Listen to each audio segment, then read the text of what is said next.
Hi everyone, I'm Steve and this is the College Support Network.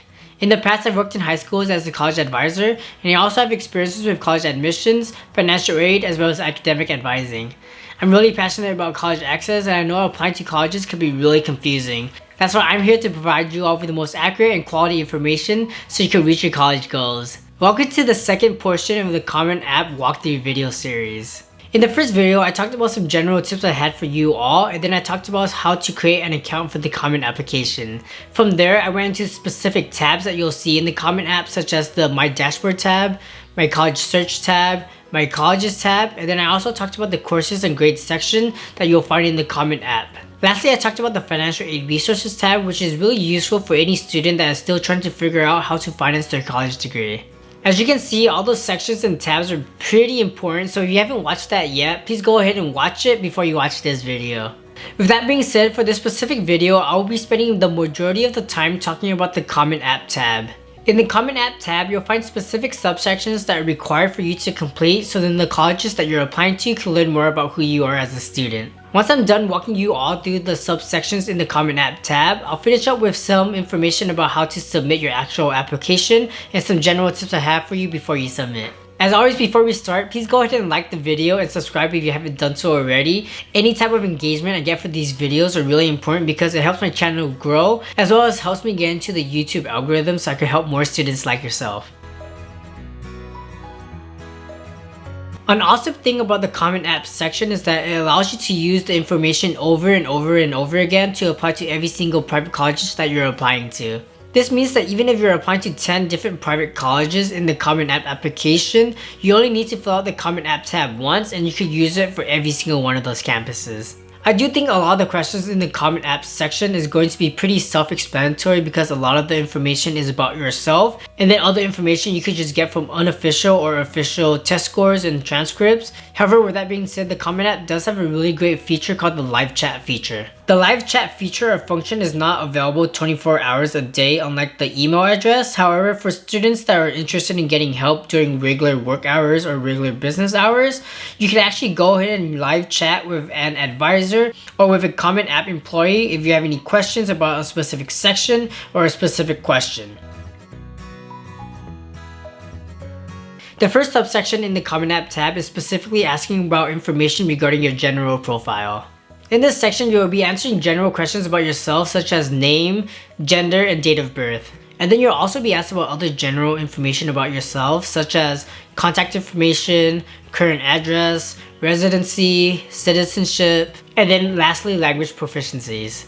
As I mentioned already, a lot of these questions are pretty self-explanatory and should be pretty easy for you all to answer because they're directly related to yourself. With that being said though, just try to be as honest as you can be and answer these questions to the best of your knowledge.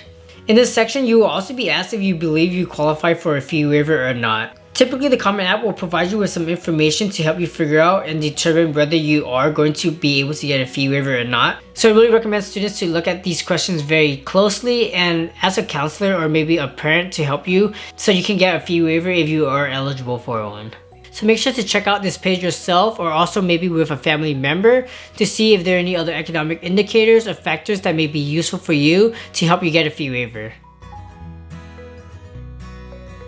The next subsection in the Common App tab is related to family. In general, this subsection is really meant for colleges to learn more about your family situation as well as your living situation. So as always, please try to be as honest as you can and be as truthful as you can when you're filling out these questions. In specific, you will need to provide information such as name, birth location, occupation, and education level of all parents or legal guardians that you live with. Additionally, you have to provide information about your parents' marital status such as if they're married, separated, divorced, if they've never been married, or if they're widowed. And then you also need to provide information about where your permanent home is. So whether that be with your first parent, your second parent, both your parents, a legal guardian, or somewhere else, you'll just have to notify the schools about where or who you live with. In the same section, you will also be asked to provide information about any siblings that you may have. Like the parent questions, you will be asked similar questions such as their names, their age, their relationship to you, as well as their education level.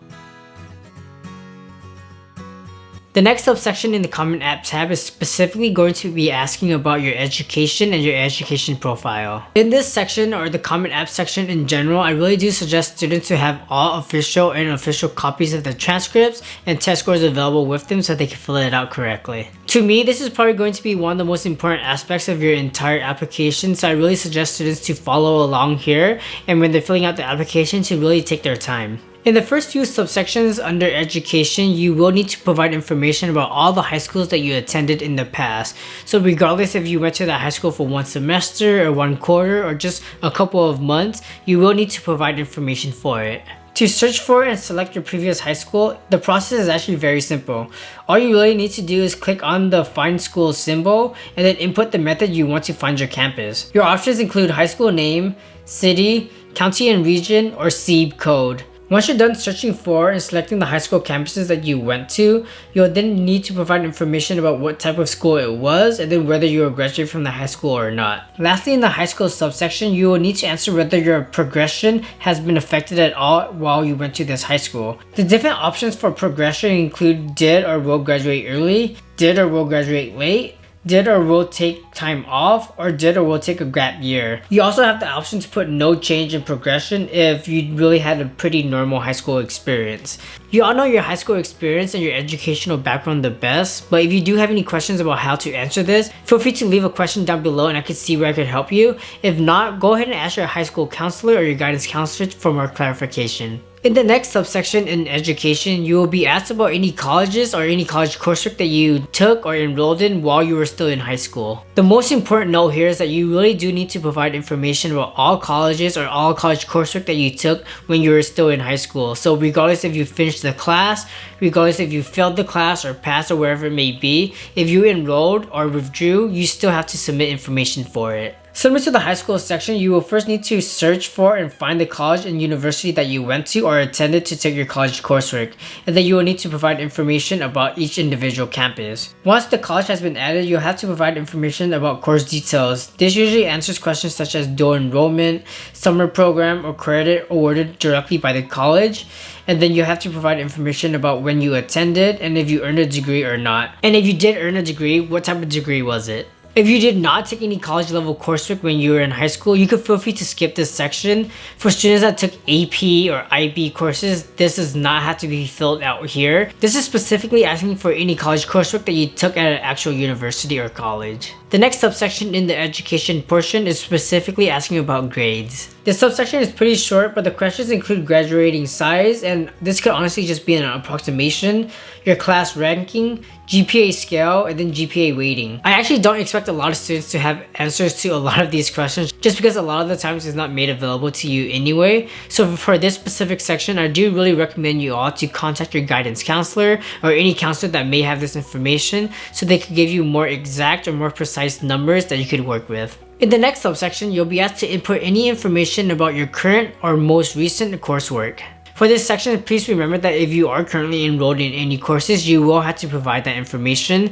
If you aren't, just make sure to provide any information about the most recent courses that you took in the past. Before you input any actual information about the coursework, you will need to answer questions such as how many courses you want to add, and then from there, the academic term type such as trimester, semester, or quarter. And then from there, the process is pretty simple. You just need to put the name of the course and then any associated level that comes with it.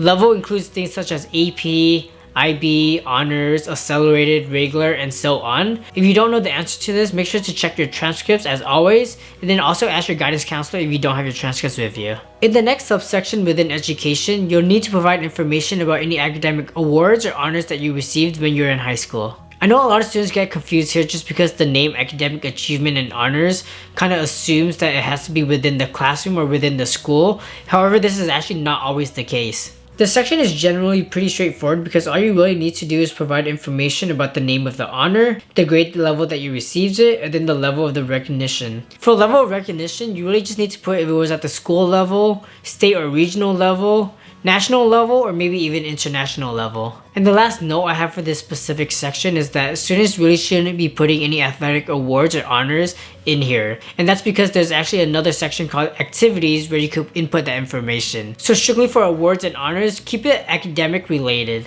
The next subsection in education is specifically related to community-based organizations. Please remember for this specific subsection, the information you provide here is actually not going to really be used to determine if you get admitted into a campus or not. Generally speaking, it's more for the colleges to learn more about your background and then learn more about the different opportunities or organizations that were able to help you with college access and applying to colleges. For the most part, you should all be pretty familiar with any programs or any initiatives that were able to help you with college access and applying to colleges, so I'll try not to go into too much detail here.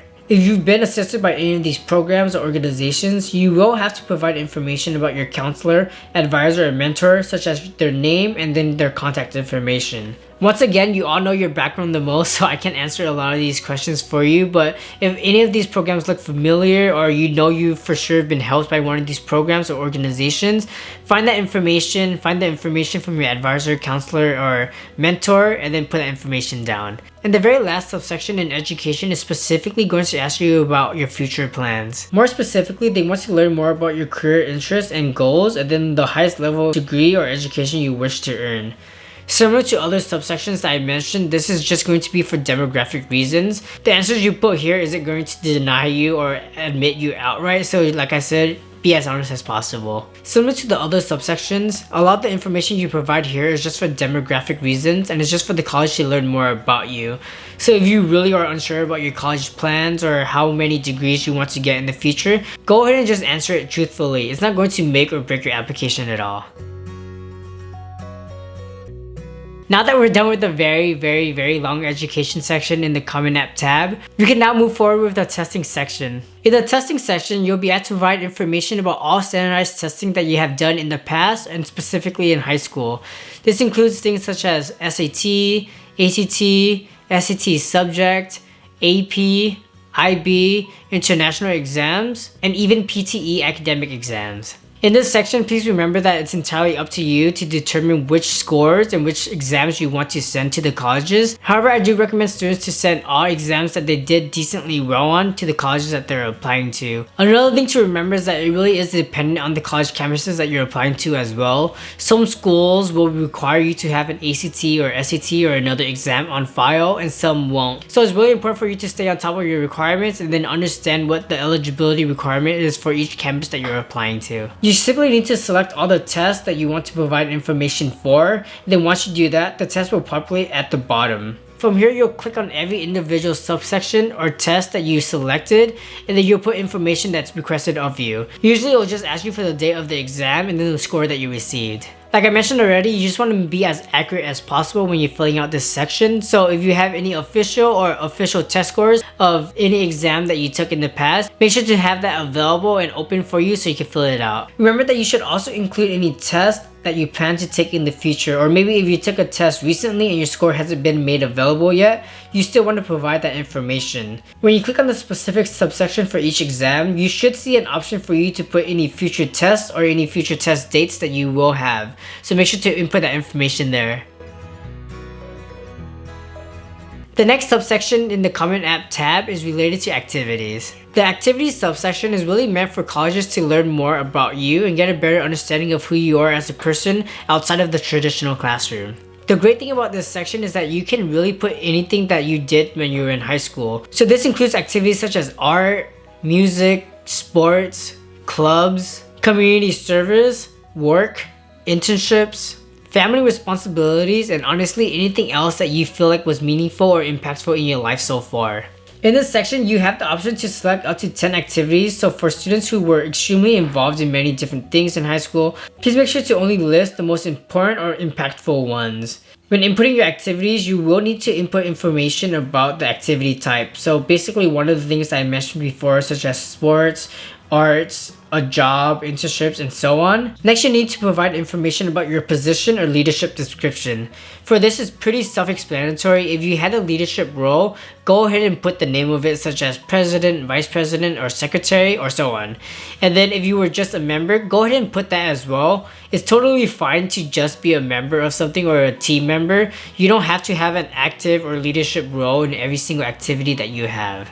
Next, you'll have to put the name of the activity, and lastly, a brief description of the activity itself. For the brief description, it's really dependent on you on what you want to put down. However, I do have some tips. The first tip is to put exactly what you did, so any roles or responsibilities that you had. The second tip is to put down maybe any recognition that you received or any awards or honors that you received for being a part of the activity. The third tip is maybe to put anything that you accomplished. It doesn't have to be an actual award or activity, but something that you felt like you accomplished through the activity, such as helping students apply to college or helping students with their essays, things like that. And the last tip for the brief description is maybe just put information down about why this activity is important to you.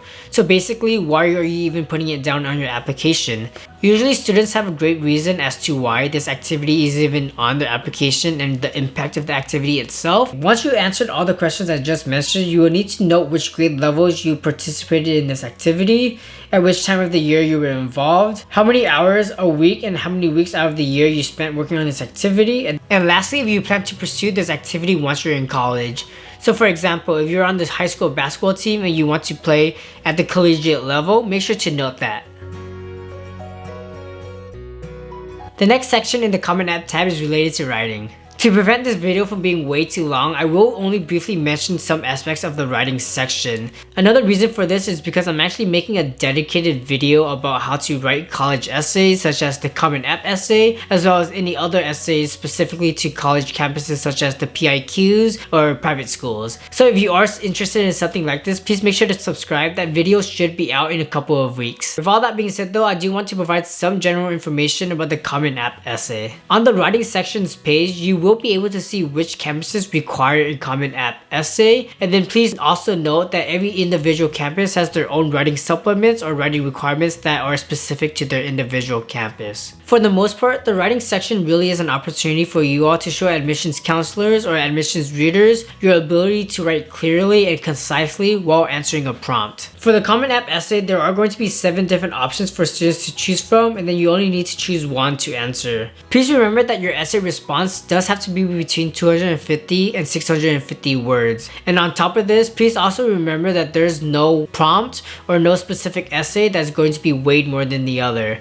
So if you want to choose option 1 or option 4, option 7, wherever it may be, please make sure to select and answer the essay prompt or question that you feel like you will be best able to answer. So don't choose one just because all your friends are doing it or because you've been told that prompt number 3 is the best prompt to answer. That's all the information I'll provide now about the Common App essay. If you want more information, like I said, please make sure to subscribe. In the next subsection within the writing portion, you'll be asked to provide any information about your disciplinary history. Please note that this subsection is really meant to get more context and information about yourself regarding the rest of your application. It won't necessarily determine if you are admitted or denied from our campus, however, it will still play a role. With that being said, I really suggest you all to be as accurate and as honest as possible. The questions will specifically ask if you've been found responsible of any academic misconduct, behavioral misconduct, or anything else that has resulted in disciplinary action such as probation or suspension. If you do select no, then you can go ahead and just move past or skip this section. For students that do select yes, you will be asked to provide more information about the incident or situation, and then from there, you'll be asked exactly what you learned from the situation or experience. Remember, like I said already, please make sure to be as honest as possible. In the very last subsection within the writing portion is going to ask if you want to provide any information about any circumstances or disruptions that have impacted or affected you. In this section, students can talk about anything from COVID-19, the pandemic, to a parent's divorce, to natural disasters, or anything else that you can think of that affected your health, well-being, education, future plans, or simply just your circumstances in general. For this, I really recommend students to think long and hard about any circumstances or disruptions that are related to anything that I just mentioned. With that being said, and as I mentioned in the UC application walkthrough video as well, additional information or additional comment sections should really only be used if you're talking about something that you haven't already discussed. So if you're already writing about something that you're talking about in your Common App essay or maybe in your writing supplements, I probably wouldn't recommend inputting that information here unless you're providing more information about that specific situation or incident. Once you're done with the writing section, you'll see that there's a courses and grades section in the Common App tab. For students that already watched the first portion of the Common App series, you'll know that I already did the courses and grades section in that video. So if you haven't done so already, please make sure to go watch that video and learn how to fill out your courses and grades.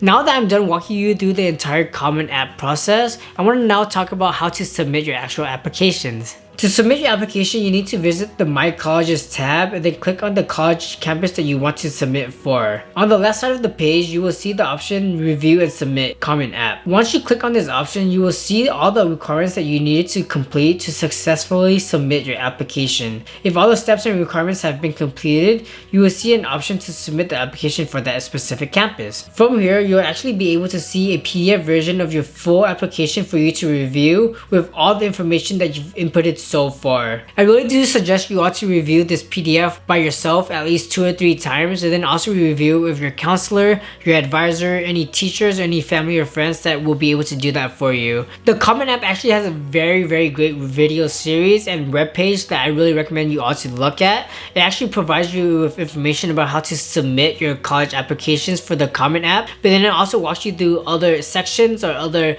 portions that I mentioned in my 2 videos today. So I'll be sure to leave a link of that below in the description box, as well as any other articles or services or resources I use for this video. And like I said, once you reviewed your application by yourself multiple times, as well as with an advisor, a counselor, and anyone else that you trust, you can go ahead and click on the continue button and then submit your application. However, before you submit, please remember that you will have to submit a fee for every single campus that you are applying to. For students that are eligible for a fee waiver, you will actually skip this part completely. And in the very last step, you will be asked to confirm a bunch of different statements before you can submit your electronic signature. I know by this point, a lot of you are pretty burnt out. You've been spending a bunch of hours, weeks, and months filling out information for the Common application. However, with that being said, I do really recommend you all to look through and read every single statement that is here. If you have any questions or are unsure about what they mean, go ahead and contact your guidance counselor or your college advisor, or maybe just leave it in the comments below and I'll be sure to answer it for you.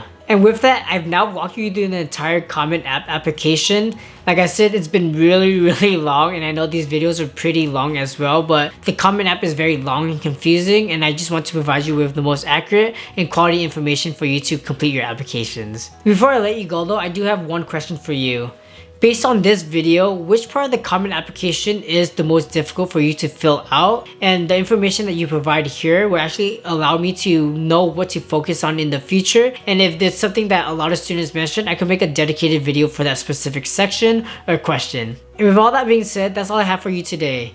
Thank you so much for watching this video and spending some time out of your day with me learning about college. I think that's super awesome. As always, thumbs if you learned and subs if you loved. Take care, y'all.